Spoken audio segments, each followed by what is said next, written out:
Hi guys, this is Aravind from Sportzian. Today on the second episode of Sportsian's Perspective, we are here to discuss about the world's largest team sport, that is football, and how did the game fare after the unprecedented break caused due to the COVID-19 pandemic. Once again, we have Vignesh with us today. So, hi Vignesh, how are you doing? Hey Arvind, how's it going? Yeah, man, good. So, to start off with, how relieved you were to see the live football action, and how was the viewing experience with the empty stadiums given? And also, there was a couple of changes in the regarding the game. Yes, Arvind, the viewing experience was pretty different because I was really excited because I didn't have football for 3 months, and generally my weekends is devoted to watching football. But since it was not there, it was really difficult for me to spend my weekends. But yeah, so when football returned, it was a big relief for me. The viewing experience was not very different because I am anyways watching from my laptop only. It doesn't matter whether the crowd is there or not. Obviously the intensity of the game without the crowd was significant. It was different because the players were not that much they didn't give that much. When probably the crowd was there cheering on, they would have been much more energetic. And coming to the five substitutes rule, yes, Yeah. it creates a big impact actually, because previously in a match only three substitutes were allowed. Now because of the tight schedule, because all the football leagues needed to close soon and for next season to start, so they had to compress the schedule. So to accommodate such a rigorous schedule, the five substitute rule was brought on. It obviously helped the teams which had bigger squad size, which had more players to play, and it was not a benefit for the others because a lot of players got injured in this time. Okay, fine. So, as everyone knows, Bundesliga was the first major league in Europe to start resume the action back, and it was the same old scene there with Bayern Munich claiming the eighth successive title in a row and marking their overall 30th overall league victory. So, your comments on it? Uh, Aravind, Bundesliga is like the hostel mess food here. Uh, when there is nothing, you go for it. So obviously, at that time, Bundesliga was the first to resume football. So I did watch a few matches. It was not very exciting for me. Of course, I did watch Bayern Munich versus Borussia Dortmund, which was supposed to be season defining, but the season was defined already. And yeah, it was a straightforward win for Bayern Munich, despite Dortmund having a pretty good players like Erling Haaland, who was the first to score a goal after the lockdown, but they did not pose any threat, and Bayern Munich basically strolled their way to the title. Okay, I can agree on that mess food part to a certain extent. So, moving a little to the north, we arrive at the United Kingdom, and as a neutral fan, it was very heartwarming to see the Liverpool team emerge victorious after a long period. That is, I think, around 30 years. They finally had their hands on the trophy, and one has to say that it was a very agonizing wait for Liverpool, both the fans and the players as well, because they were so doing well in the league before this pandemic break, and I think it was a very well-deserved victory for Jurgen Klopp, coming on the back of Champions League trophy victory last year. So, reviews on it. Uh, Aravind, I hope that you don't have any Liverpool friends, because if you had, then you would not have visited Facebook and any other social media for at least 2 days because they had kept on spamming the way they did.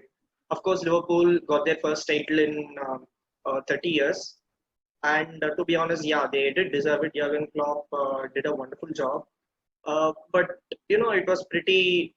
I wouldn't say irritating. You have to go through this stuff. It was not great for me to see a rival club celebrate when my own team did not, perform that well.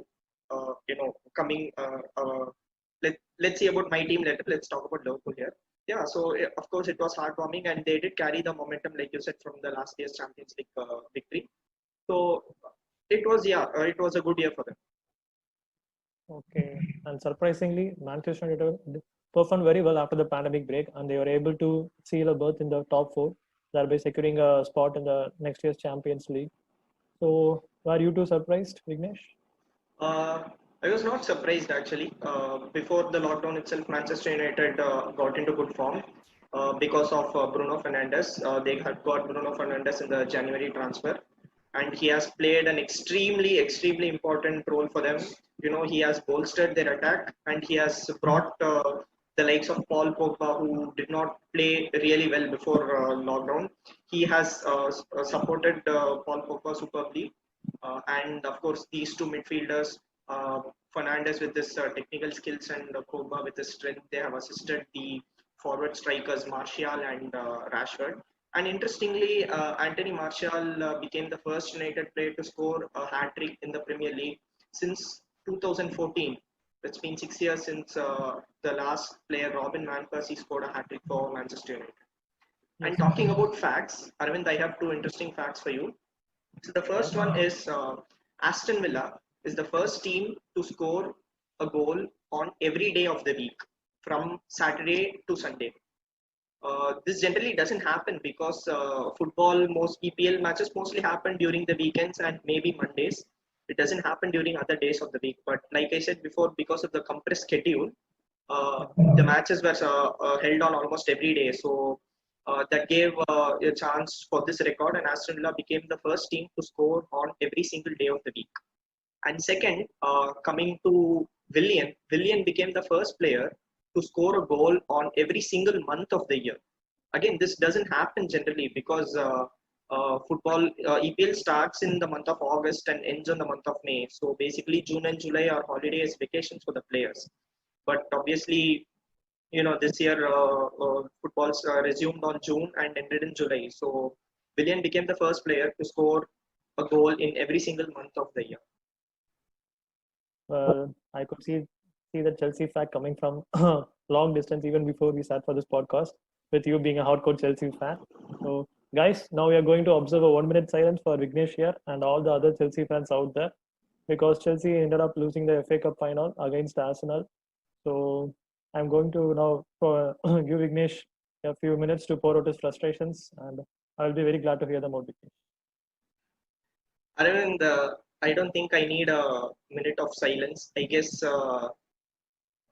Anthony Taylor, the referee, deserves a minute of silence because I'm sure he's going to be killed by the Chelsea fans soon. It was really a terrible performance from the referee that day. Of course, That's a to typical be blame game, yeah.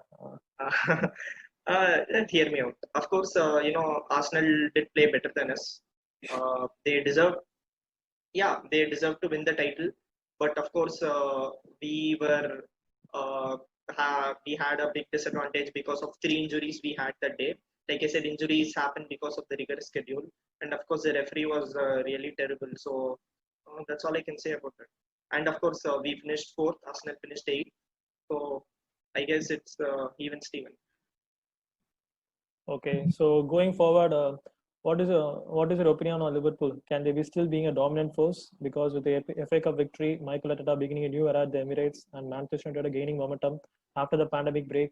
So will the Liverpool find it easy to regain the trophy, or will it be tough for them moving forward?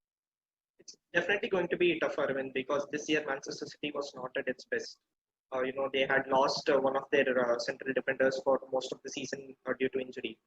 Uh, and apart from that, we can see that Manchester United and Chelsea have both, bolstered their squads. They are looking much better. And both of them, I think, both the teams got more points than Liverpool after the lockdown.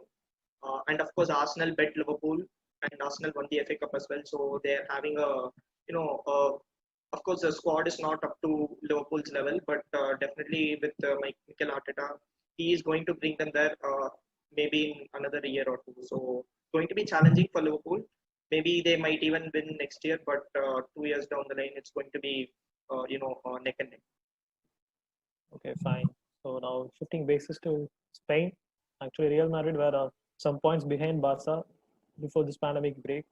But once again, Zidane magic worked wonders for Real Madrid, and they they clinched the trophy after a period of 3 years. So, do you think Barca could have put a better fight? They should have, ideally, because Barca was 2 points ahead of Real Madrid going into the lockdown. And then after that, Real Madrid played 11 games, won 10 of them, and drew the last one. But anyways, they had won the title before that itself. Uh, Barca was really disappointing. I think apart from few players. none of them, played to the level of expectations which people had. And the coach as well is come under a lot of criticism for not bringing the best out of everybody. So yeah, it's been pretty disappointing to be a Barca fan, but being a Real Madrid fan, it's going to be very exciting because they're going into tremendous form into the Champions League, which is going to resume this week. Okay, fine. So now moving to the Italian country, Serie A, and Juventus were at the top of the points table, and they were pretty much almost near the clinching the trophy, but they very took a hard route to claim the title league victory. So your thoughts on it? I think that Juventus is just like Bayern Munich in Germany. Juventus is a dominant force in Italy, but this year it was pretty close. I won't say it was very close because Juventus won the title with 2 games to spare. But of course, at the end, if you see, Juventus lost their last 2 games, and they are just separated by 1 point from the second place Inter Milan. Yeah. I mean, Juventus has a much better squad. Their attack is very strong with the Dybala and Cristiano Ronaldo, and their defense is very seasoned as well. It was, it's not much to worry about for Juventus, but of course they need to, keep their head into the game and make sure that they don't, lose any grip. And coming to another team, Atlanta. Atlanta have scored the most number of goals in Serie A with 98 goals and have a positive goal difference of plus 50. Of course, they're also in the Champions League. They have a 2-1 advantage over Paris Saint-Germain. So let's see how that goes. Okay. So coming to the last topic on the list for today, the UEFA Champions League is set to resume this week. So the UEFA has decided to do away with the home and away legs, introducing the knockout formats because of this pandemic and all the stuff going on around. So whom do you fancy to win the Champions League this year, and how the change would impact on the teams moving forward? Yeah, Aravind, it's pretty difficult to predict because almost all the teams who are in the Champions League are in really good form. So if you see Bayern Munich, they have easily clinched the title.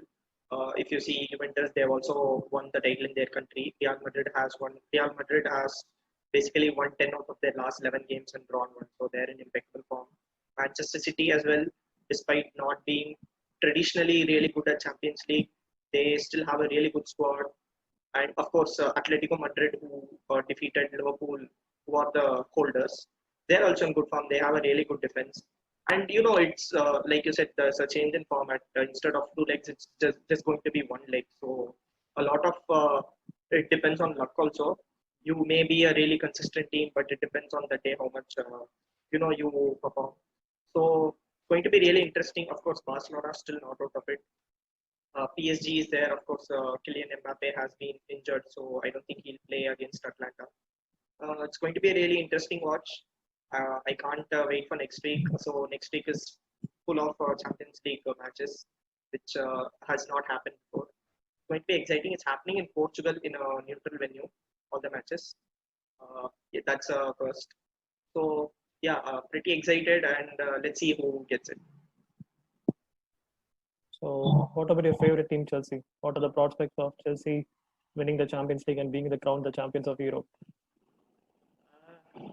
Aravind, it's not fair for you to kick a person who's already down. I don't, I don't fancy Chelsea winning against Bayern Munich. Even if they win, right?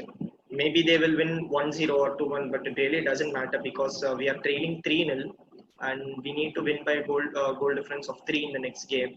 And of course, with one of our best players, Pulisic and Azpilicueta being injured, I really don't see how we are going to get past Bayern Munich, especially at their home. So I'm just going to watch the match for the fun of it, or maybe I won't even watch. I'll watch another match because 2 matches are happening simultaneously. So let's see. Okay. It was a very honest reply from you, but I didn't see that coming. So anyways, thanks for being a sport. Guys, that's it for the day, guys. Watching the space for more conversations, chatters, banters, jibes, and about your favorite sports. So until then, stay safe, take care. It is goodbye from Aravind and Vignesh.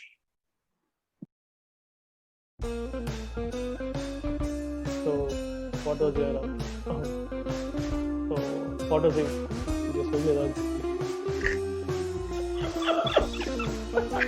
அதான் It does. என்ன சொல்றது? சொல்லு ஏதாவது keep following this space for more podcasts. இருடா.